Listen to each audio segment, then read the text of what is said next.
इस वीडियो में हम फंक्शंस पढ़ेंगे। फंक्शंस में देखिए जैसे a relation from A to B is a function, तो रिलेशन ही फंक्शन होता है। उसकी कंडीशन होती है कि ऑल एलिमेंट्स ऑफ ए के अंदर जितने भी एलिमेंट्स हैं उनकी सिर्फ एक ही इमेज होनी चाहिए बी के अंदर। तो किसी भी एलिमेंट की एक से ज़्यादा इमेज नहीं होनी चाहिए और ऐसा भी कोई एलिमेंट नहीं होना चाहिए जिसकी कोई भी इमेज नहीं है। तो मैंने यहाँ पे कुछ रिलेशंस लिखे हुए हैं और हमें बताना है कि which of the above relation represent a function and why. इनमें से कौन सा रिलेशन फंक्शन को रिप्रेजेंट करता है और क्यों करता है। तो देखिए R1 पहली कंडीशन को देखते हैं। ए के सारे एलिमेंट्स इसके अंदर हैं, 1 भी है, 2 भी है, 3 भी है, तो सबकी इमेजेस हैं। इसका मतलब ये पहली कंडीशन को सेटिस्फाई करता है। 1 की एक इमेज है ए, 1 की और कोई इमेज नहीं है। 2 की भी सिर्फ एक इमेज है, 2 की और कोई इमेज नहीं है। 3 की भी सिर्फ एक इमेज है, 3 की और भी कोई इमेज नहीं है। तो इसका मतलब ये हुआ कि ए के जितने भी एलिमेंट्स हैं उनकी सिर्फ एक ही इमेज बी के अंदर है। इसमें थोड़ा सा कंफ्यूजन इस ए को देख के होता है। तो ए की जो प्री इमेज है वो दो हैं, जैसे ए की प्री इमेज 1 भी है और ए की प्री इमेज 2 भी है। तो हमें प्री इमेज को नहीं देखना है, हमें इमेज को देखना है। इमेज एक से ज्यादा नहीं होनी चाहिए किसी भी एलिमेंट की। तो वो कैसे पता लगता है, ये जो एक्स वाला जो यानी कि फर्स्ट एलिमेंट है वो रिपीट नहीं होना चाहिए। जैसे सेकंड R2 में देखें 1 रिपीट हो रहा है, इसका मतलब 1 की दो इमेजेस हैं, 1 की इमेज ए भी है, 1 की इमेज बी भी। इसलिए ये सेकंड कंडीशन को सेटिस्फाई नहीं करता क्योंकि 1 की एक से ज्यादा इमेजेस हैं, इसलिए R2 एक फंक्शन को रिप्रेजेंट नहीं करेगा। R3 को देखें, R3 में 1 की इमेज है, 2 की इमेज है, लेकिन 3 की इमेज नहीं है। तो जैसे इसमें लिखा हुआ है ऑल एलिमेंट्स ऑफ ए, ये इस कंडीशन को सेटिस्फाई नहीं करता क्योंकि ए के अंदर एक एलिमेंट 3 ऐसा है जिसकी कोई इमेज अवेलेबल नहीं है, तो इसलिए R3 भी फंक्शन नहीं है। R4 1 2 3 तीनों एलिमेंट्स हैं और किसी भी एलिमेंट की एक से ज्यादा इमेजेस नहीं है, तो R4 भी फंक्शन को रिप्रेजेंट करता है। ये सब मैंने यहाँ पे लिखा हुआ है। अब देखिए फंक्शन की दूसरी डेफिनेशन है कि a function is an input output device जिसमें x इनपुट होता है और y आउटपुट होता है। तो जैसे फंक्शन की डेफिनेशन दी हुई है f(x = 2x - 5), x इसमें इनपुट है, हमें इवेल्युएट करना है f0 और f7 को। तो x को 0 पुट कर देंगे दोनों तरफ तो f0 की वैल्यू आ जाएगी, x को 7 पुट कर देंगे तो f7 की। तो बड़ा आसान है, जो भी डेफिनेशन आपको दी हुई है उसमें बस आपको x की वैल्यू सब्स्टिट्यूट करनी है और fx की वैल्यू आ जाएगी। देखिए इसमें domain of function y = fx। जैसे कोई फंक्शन आपको दिया हुआ है तो डोमेन सेट को बोलते हैं जो x की वैल्यूज को बताता है। तो domain is set of values of x और उसकी कंडीशन होती है कि उसमें y डिफाइंड होना चाहिए, मतलब y नॉट डिफाइंड नहीं होना चाहिए। और एक चीज का ध्यान रखेंगे कि domain is calculated from the value of y। तो जब आपके पास y की वैल्यू होगी तभी आप डोमेन निकाल सकते हैं। तो इसमें दो इंपॉर्टेंट पॉइंट्स हैं जिसकी हेल्प से हम डोमेन निकाल पाएंगे। एक तो अगर कोई फंक्शन अंडर रूट के टर्म्स में दिया हुआ है तो अंडर रूट के अंदर नेगेटिव नहीं हो सकता। तो अगर अंडर रूट के अंदर नेगेटिव नहीं होगा तो इसका मतलब है कि या तो वो पॉजिटिव होगा या जीरो होगा। तो अंडर रूट के अंदर जो भी क्वांटिटी है that must be greater than और इक्वल टू 0। दूसरी कंडीशन होती है फ्रैक्शन के अंदर। हमें पता है कि 0 से डिवीजन पॉसिबल नहीं है, होता है, यानी कि डिनोमिनेटर में 0 नहीं हो सकता।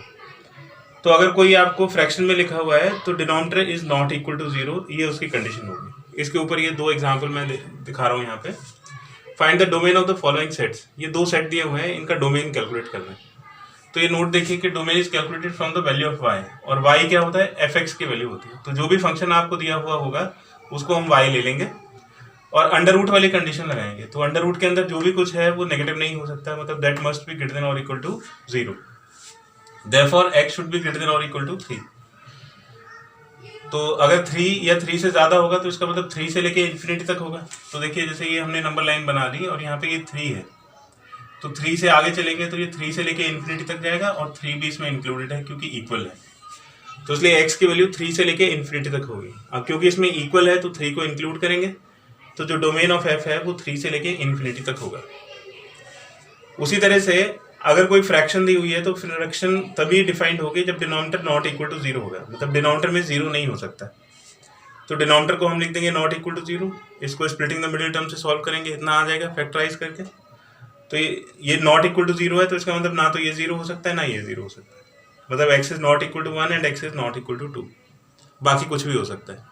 तो x can be any real number, कोई भी रियल नंबर हो सकता है, उसमें 1 नहीं होगा और 2 नहीं होगा। तो x की वैल्यूज के सेट को ही हम डोमेन बोलेंगे। तो डोमेन ऑफ g हो गया R - 1, 2।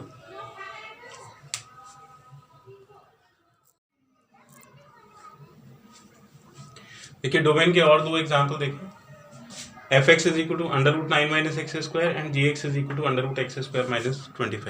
और ये दोनों ही बड़े इंपॉर्टेंट एग्जाम्पल हैं। जैसे f x is equal to under root 9 minus x square है, तो इसमें अंडर रूट की कंडीशन लगाएंगे, अंडर रूट के अंदर नेगेटिव नहीं हो सकता, मतलब 9 minus x square should be greater than और इक्वल टू 0। ये क्वाड्रेटिक इनइक्वलिटी है, जिसे ये ग्रेटर देन और लेस देन है, इनको इनइक्वलिटी बोलते हैं। तो क्वाड्रेटिक इनइक्वलिटी को पहले फैक्टराइज करेंगे, ये 3 plus x 3 minus x is greater than और इक्वल टू 0।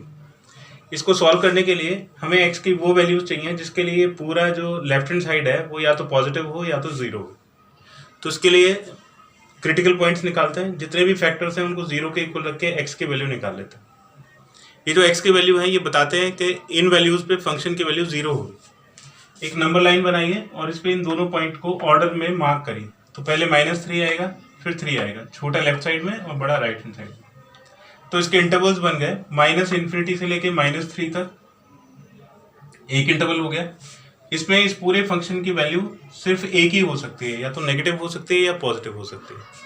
फिर -3 से 3 के बीच में दूसरा इंटरवल बन गया और 3 से इन्फिनिटी के बीच में तीसरा इंटरवल बन गया।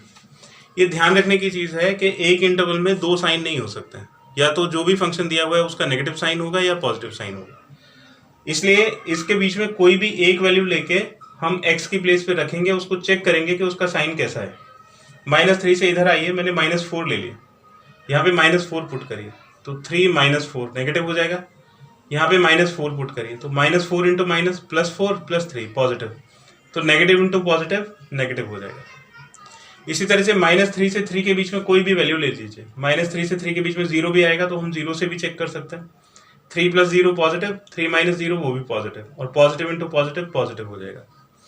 फिर ऐसे ही 3 के बाद में अगर हम 4 लेते हैं तो 3 + 4 पॉजिटिव और 3 - 4 negative, positive into negative negative आ जाएगा। हमें वो वैल्यूज चाहिए जिसके लिए फंक्शन या तो 0 हो या पॉजिटिव हो। देखिए -3 से 3 तक पॉजिटिव होगा, 3 को भी इंक्लूड करना है क्योंकि 3 पे 0 आएगा, और -3 को भी इंक्लूड करना है क्योंकि -3 पे भी 0 आएगा, और हमें 0 भी चाहिए। तो इसलिए -3 से 3 तक की सारी वैल्यूज हो जाएंगी और -3 और 3 को भी इंक्लूड करेंगे। तो x की वैल्यूज का सेट हमें मिल गया, इसी को डोमेन बोलते हैं। तो डोमेन हो गया -3 to 3। इसी तरह से इसको देखिए, g x is equal to under root x square minus 25। ये भी बिल्कुल इसी तरह का क्वेश्चन है। अंडर रूट की कंडीशन होगी कि this must be greater than और इक्वल टू 0। इसको फैक्टराइज करेंगे, क्रिटिकल पॉइंट्स निकालेंगे, मार्क कर लेंगे। अब इसमें अगर हम -5 से छोटी कोई वैल्यू रखते हैं, इस तरफ वाली, जैसे -6 हमने पुट कर दी, तो यहाँ पे अगर -6 पुट करेंगे तो नेगेटिव आएगा और ये भी नेगेटिव, तो नेगेटिव इंटू नेगेटिव पॉजिटिव आ जाएगा। 0 ले लीजिए, पॉजिटिव नेगेटिव नेगेटिव हो गया। फिर 5 के बाद में 6 ले लीजिए, तो ये दोनों भी पॉजिटिव हो जाएंगे। तो हमें पॉजिटिव वाली वैल्यूज चाहिए और 0 वाली वैल्यूज चाहिए, पॉजिटिव चाहिए और 0 चाहिए। तो -∞ से लेके -5 तक पॉजिटिव, और -5 को भी इंक्लूड करना है, तो ये -∞ से लेके -5 तक की वैल्यूज आ गई, और -5 को भी इंक्लूड कर लिया। फिर उसके बाद 5 से लेके इन्फिनिटी तक की वैल्यूज पॉजिटिव है और 5 को भी इंक्लूड करना है। तो ये x की वैल्यूज का सेट हमें मिल गया। अगर दो इंटरवल्स को आपको जोड़ना है तो उसमें यूनियन यूज करेंगे। तो डोमेन हो गया -∞ से लेके -5 तक, फिर यूनियन 5 से लेके इन्फिनिटी तक, यानी कि इसको छोड़ के पूरी रियल नंबर लाइन। आप इसको ऐसे भी लिख सकते हो, रियल नंबर्स माइनस ये वाला पार्ट -5 से 5 तक का छोड़ दिया। इसमें -5 इंक्लूडेड नहीं है, -5 को नहीं छोड़ा है, मतलब -5 को इंक्लूड करा हुआ है, और ये 5, तो -5 से 5 के बीच की सारी वैल्यूज छोड़ दी, बाकी सारे रियल नंबर्स आ गए। रेंज, अगर हमें कोई फंक्शन दिया हुआ है तो उससे हम रेंज कैसे कैलकुलेट करेंगे? तो range is the set of values of y की वैल्यूज का सेट होता है जिसमें x डिफाइंड होता है, मतलब x नॉट डिफाइंड नहीं होना चाहिए। तो x और y को इंटरचेंज कर दें तो जो डोमेन की डेफिनेशन होती है वो रेंज की डेफिनेशन हो जाती है। जैसे डोमेन में हमें x को कैलकुलेट करना होता है, रेंज में हमें y को कैलकुलेट करना होता है। तो उसमें कुछ स्टैंडर्ड फंक्शंस होते हैं जिनकी रेंज हमें पता होती है। जैसे किसी भी फंक्शन का स्क्वायर हो तो वो नेगेटिव नहीं हो सकता, मतलब उसकी वैल्यू 0 या उससे बड़ी होगी। किसी भी फंक्शन का अंडर रूट हो, स्क्वायर रूट्स भी नेगेटिव नहीं हो सकता है, तो वो भी ग्रेटर देन और इक्वल टू 0 होगा। मॉडुलस हमेशा ग्रेटर देन और इक्वल टू 0 होता है, और जो ग्रेटेस्ट इंटीजर फंक्शन है वो हमेशा इंटीजर ही हो सकता है, तो वो इंटीजर्स के सेट को बिलोंग करेगा। रेंज को फाइंड करने के दो मेथड्स होते हैं, एक होता है यूजिंग स्टैंडर्ड फंक्शंस और दूसरा होता है यूजिंग डेफिनेशन, यानी कि वैल्यू ऑफ x। तो या तो हम स्टैंडर्ड फंक्शंस, ये जो 4 फंक्शन दिए हुए हैं, इनको यूज करके रेंज निकाल सकते हैं, या x की डेफिनेशन को यूज करके रेंज निकाल सकते हैं। डेफिनेशन मतलब x की वैल्यू। इस एग्जाम्पल में 4 क्वेश्चन दिए हुए हैं, हमें इनकी रेंज निकालनी। तो जैसे एफ एक्स फर्स्ट में दिया हुआ है 3x² + 2, तो एफ एक्स को हम y लिख सकते हैं, तो y = 3x² + 2। अब जो y की वैल्यू है वो x² के ऊपर डिपेंड करेगी, और हमें पता है कि स्क्वायर्स हमेशा पॉजिटिव या 0 हो सकता है। तो हम यहाँ से स्टार्ट करते हैं x² से, तो x² > 0 हो गया। अब इसी से हम इस y की वैल्यू निकालेंगे। तो देखो x² के साथ 3 है, 3 से दोनों तरफ मल्टीप्लाई कर दिया, फिर 2 दोनों तरफ ऐड कर दिया, तो ये पूरा टर्म बन गया, और ये बन गया 3x² + 2 > 2। 3x² + 2 y के इक्वल है, तो इसको हमने y लिख दिया, तो y हो गया > 2। > 2 का मतलब है कि इसकी वैल्यू 2 या उससे ज़्यादा होगी, मतलब 2 से लेके इन्फिनिटी तक हो सकता है।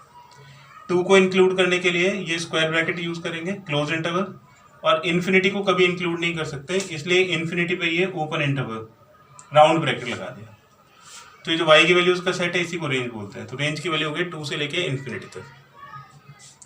फिर इसी तरह से f(x) = √9 - x²। इसमें 2 स्टैंडर्ड फंक्शन है, इसमें अंडर रूट भी है और स्क्वायर भी है, तो दोनों को यूज करेंगे। पहले तो अंडर रूट के लिए लिख दिया स्क्वायर रूट्स आर > 0, यानी कि y > 0। फिर x² से स्टार्ट करते हैं, x² > 0 हो गया।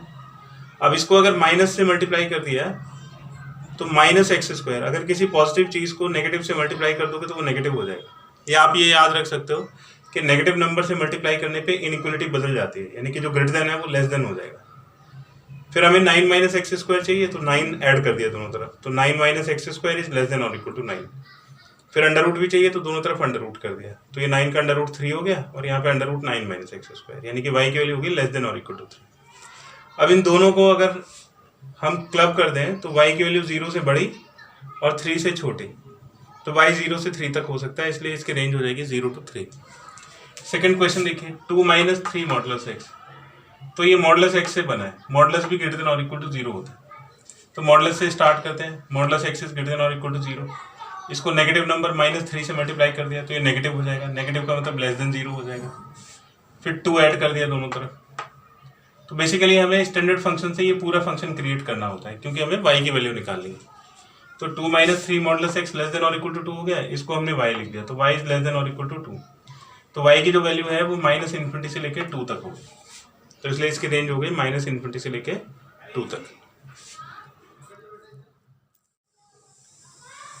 इसमें कोई स्टैंडर्ड फंक्शन नहीं है, जैसे f(x) = x + 2 / x + 3, तो इसको सेकंड मेथड से करेंगे।